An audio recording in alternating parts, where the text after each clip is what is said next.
Welcome back to episode 7 of the Backstage at Open Highway podcast. I'm your host, John Henry. Thank you for tuning in. Good episode this week. I'm excited. Hope you're excited.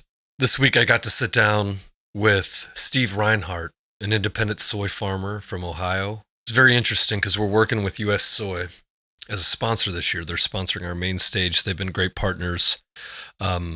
In our conversation, we sat down at Chesterfield Amphitheater. We get to discuss, the different uses of soy in our everyday lives, many of which we don't even know. Proteins in our food. It feeds your food. It's used in the clothes we wear, the roads we drive, and it can even be used to power the cars that you drive. So they're all about sustainability. Steve is a really cool guest. We walked around Chesterfield Amphitheater, like I said, and want to bring as much attention to U.S. Soy and what they do as possible. We can't do what we do without the help of companies, and it's a bonus when they're great to work with and are like-minded in both their vision and what they want to get done. So thrilled to be working with U.S. Soy for the second year in a row, and a little bit later on you'll be hearing from Steve, like I said, an independent soy farmer from Ohio. We have a very cool event this week we'd like to invite you all to. We are co-hosting an event at Vintage Vinyl. It's a Jason Isbell and the 400 unit Weather Vanes listening party. Weather Vanes is the new record. He's putting it out this Friday, June the 9th. And on Wednesday, June the 7th, we will be at Vintage Vinyl listening to the new record. We're going to be giving away some merch, and we're going to be giving away some passes, which are sold out. Thanks for coming. We really appreciate your support on that. But the listening party, it's going to be just a hang of people who love this kind of music. You get a first chance to listen to this incredible record, and it's the trifecta there of the independent helping. You got independent music, Jason Isbell, independent record store, Vintage Vinyl, and Open Highway, your independent music festival. So come out. We'd love to see you. Come hang. Wednesday, June 7th, 6 p.m. at Vintage Vinyl. As I record this, we're about 10 days out, and we have sold very well. We've sold out of the seats and the weekend passes, so thank you for that. The biggest thing you could do right now to help us spread the word about the event would be just that. Help share our post, share our event, retweet stories. It helps widen the circle. At least that's what they tell me. I don't know who they is, but I had a great time sitting down with the STL Bucket List podcast, Lucas and Marissa. It's coming out right around when you'll be seeing this, and the most fun I've had doing a podcast in a long time, and it was great to just kind of chat about business and do kind of a long form discussion. If you're into that sort of thing, please check it out.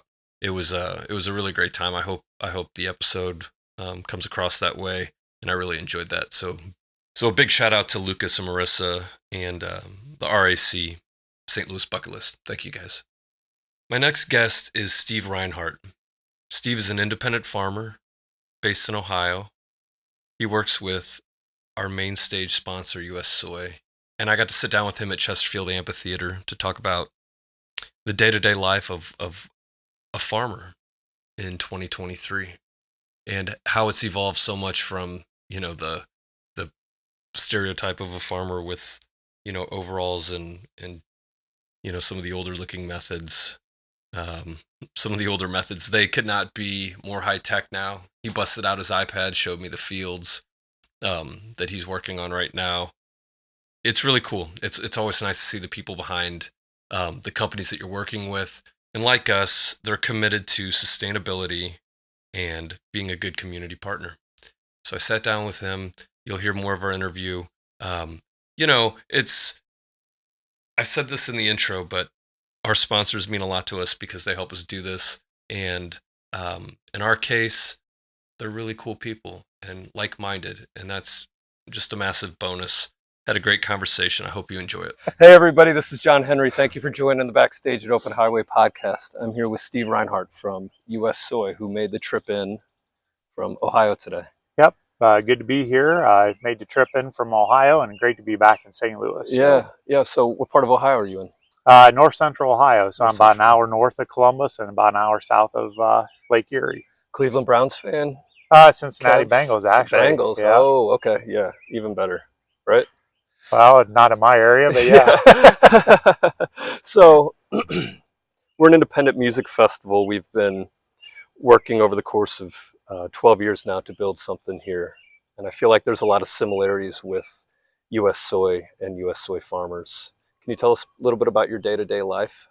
Sure. So, small community of Bucyrus, Ohio, and go out every day and work on the farm and have a small retail business beside, and strictly work with people pretty close by, really, in your community. And so it's just a really a nice environment. You know your neighbors, you work with your neighbors, and you know right now we finished up planting, so we're getting ready for our barley harvest, and we raise malting barley, which can go into some of your favorite beverages. And Oh yeah.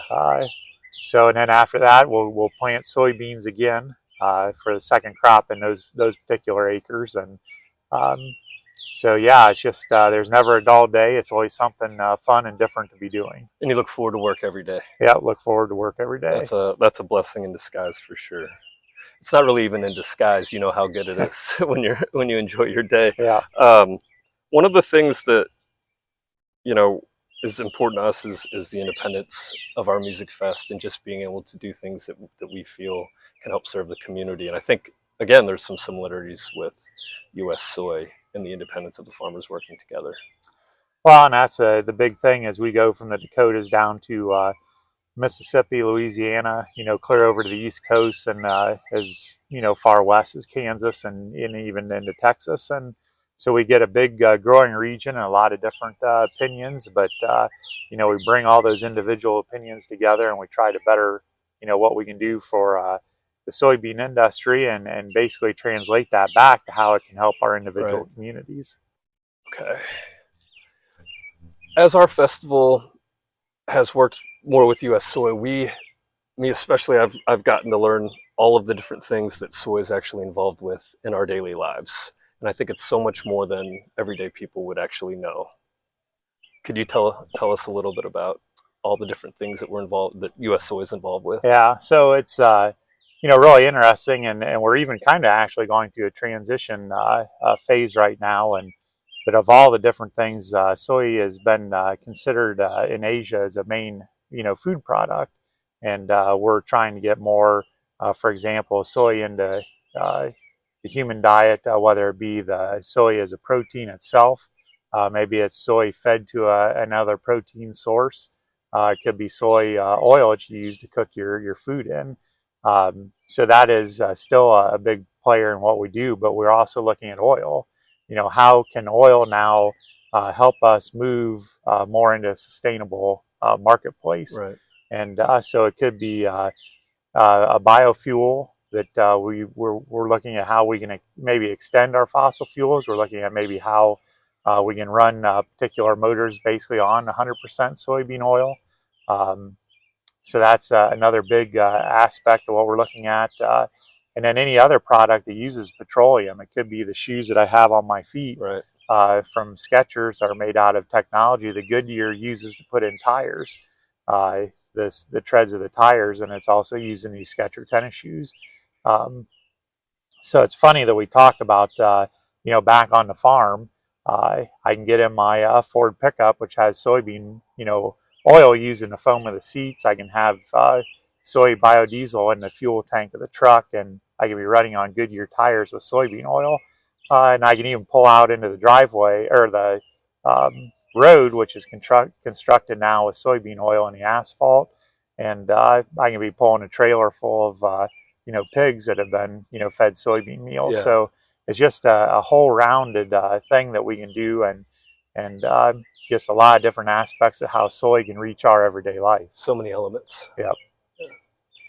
We've talked about how soy is in products and it makes things better. It helps improve products. And as you know, people might have thought about soy in the past as edamame only. I think sometimes people think of the old school farmer in the bib overalls, and U.S. soy and U.S. soy farmers actually use so much technology to help make the product better so they can nourish more people.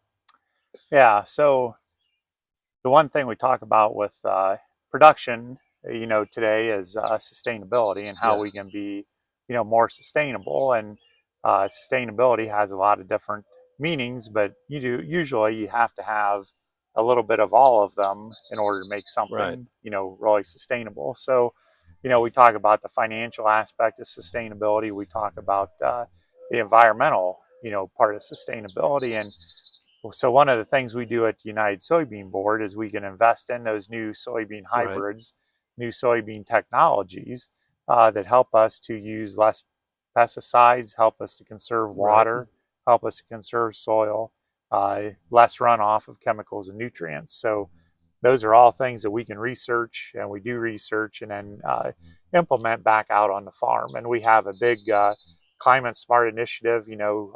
We're just getting into the kind of beginning of the launch phase of the Farmers for Soil Health program, and that's a big aspect, is how can we take these management practices and get them implemented so that they can be used on more acres and more broadly across different farms from the north to the south and the east and the west. You're using technology to make something that can be fundamentally simple, just so much more efficient and better for people. Yeah, so I do have a example today. So when we plant our crops, everything is beamed to the cloud immediately out of the tractor cab. And I can go in and I can look at my populations and my varieties.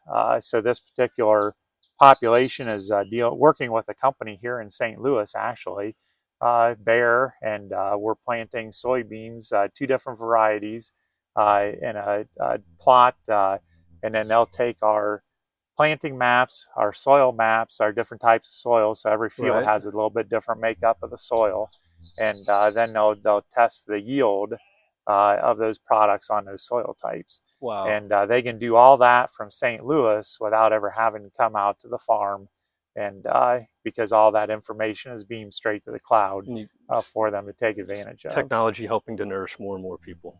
Nourish more people, and it's a demanding need that we have out there, whether it's on a domestic side or globally. United Soybean Board is there to help promote and fill that need. 96% of soy farms are owned by families. It's a sustainable industry. It's kind of like our fest. We're trying to keep a family vibe around, work with the same people for a long time, same vendors, sponsors, etc. Can you tell a little bit about the family element of it?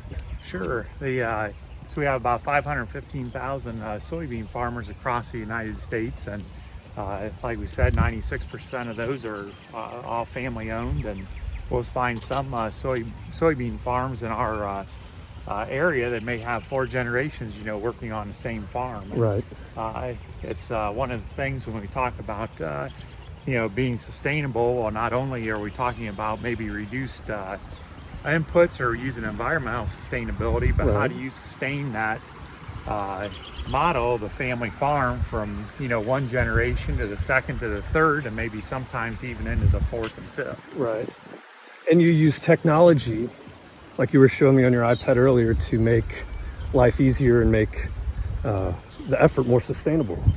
Sure. So like this year we had 2 planters going at the same time, and I was planting corn. My buddy that helps me was planting soybeans, and I can even get an update on my phone while he's planting and how fast he's going, what the population is. And the same thing when we harvest, I can just pull out my phone if I have to go into town or do something and they're running the machine. I can see what the speed of the combine is, what the yield is, just all kinds of information. And at the same time, we're uploading that information into the cloud so we can pull it down, later and analyze it a lot more, further detail. That's great. And that really starts the beginning of the next growing season. So you're using technology to make things more sustainable and families. It's like our festival here. So with the music on our fest here, we're a combination rock and roll, Americana, country, blues, soul, basically just the fundamental elements of, what made American music and rock and roll. And farming's similar. There's all sorts of different farmers, different elements to that. Yeah, so, just like we talked a little bit earlier, Elvis, everybody kind of deemed him as a rock and roller, but he had a lot of different backgrounds that he used to prepare himself to go out on the stage. And different genres bring people together. And, we can be totally different, but, have one thing in common, that might be our music. And then that can start the conversation talking. And, the same ways in farming. We have a lot of different people that farm, a lot of different families, and there's one goal in mind, and that's to produce that wholesome, nourishing environment that we can for not only for our families but for our communities. And what may work for me in Ohio may not work for the guys here in Missouri. What may work for the guys in Missouri or ladies isn't going to work for the ladies or the guys up in the Dakotas. And but it's that thing that the commonality of raising soybeans is the thing that brings us all together.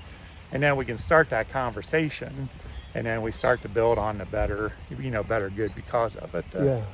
Yeah, so it's sum of the parts type of thing. Like everything comes together, everybody's doing it different, but at the end of the day, you're bringing nourishment to people. Yep. Just like, we look at country music today. Well, country music today is different, but it's kind of a blend of maybe a little bit of rock, maybe a little bit of blues, and maybe a little bit of bluegrass. And, that's kind of what we have today in country music. And, farming is the same way. We take a little bit of maybe what works here or what works there, and we put it together, and we can kind of make that blend and how things, can become better because of it. We're going to do a walking, sharing is caring segment with Steve.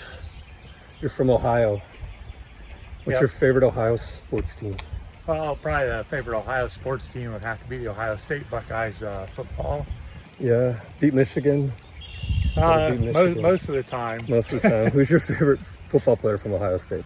I think the favorite of all time probably would be Archie Griffith, two-time Heisman Trophy winner, and just an all-around great person. Still does a lot for the university, and really has been a role model for people to follow. And just a good dude all around. Yeah. What's a dream piece of farming equipment? Normally we ask people what guitar they would want, but we're switching it up. Dream piece of farming equipment would be a brand new John Deere combine with all the latest technology. We've had have some older equipment. We always update the technology, but sometimes it doesn't always integrate the best, and so to have all that already integrated in would be a great thing to have. So there's a debate between green and red, and you're green all the way. Is that right? We're usually the cheapest all the way. So on like a lot of times our precision stuff, our planters and our combine are green. But when it comes to tractors, we've got green, red, and blue tractors, and you got all the colors of the rainbow. Try to get along with everybody. What is your wake-up call? Like farmers have a reputation of waking up super early. Is that still the case? Yeah, my wake-up call is usually between 5:30 and 5:45. In the morning? In the morning, and it's still dark out, right? Actually, this time of year it's actually bright, but yes, I'm telling you. Most of the time it's dark out, and sometimes it's hard to get up when it's cold and dark. But no, that's and it just depends. As the day goes out, you may be out in the field. Yesterday, I was picking up rocks. Nothing high tech about that, but job that needs to be done. Yeah, you got to get the job done.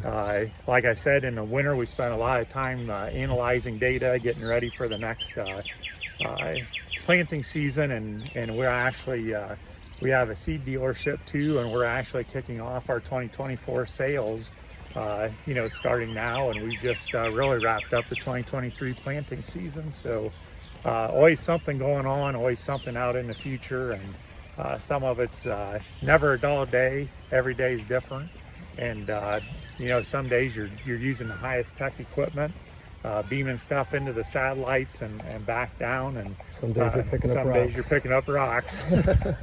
What's a mundane part of the job of being a farmer that you really enjoy, that maybe somebody wouldn't think about necessarily? But I think one of the things that you think is kind of mundane on maybe a personal note is really just being out there sometimes by yourself. It gives you time to kind of reflect on what's going on, and maybe sometimes put things into perspective as how do you balance the family and the work life, and some of the volunteer things you do, and so sometimes that quiet time gives you time to reflect, right, and think about some of those other aspects.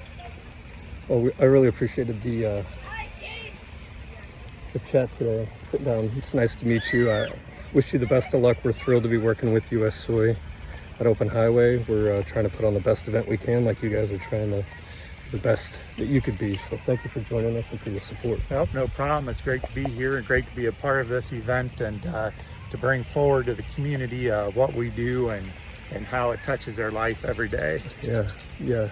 That's been a real revelation to me, working with soy and figuring this out and learning more about what you all do and just the vastness of it. So thank you for all the things that you do, and thanks for joining us. Yep, thanks a lot. Hope you enjoyed that conversation. It was fun to record it, our first one outside. He's a really good guy. And again, it's just great to work with people who are like-minded and committed to the same values. So thank you for listening. Thank you for listening to this episode and for supporting our fest. That's what I meant to say. Still like learning how to do this, but thank you for listening while I do. Have a good week. Peace.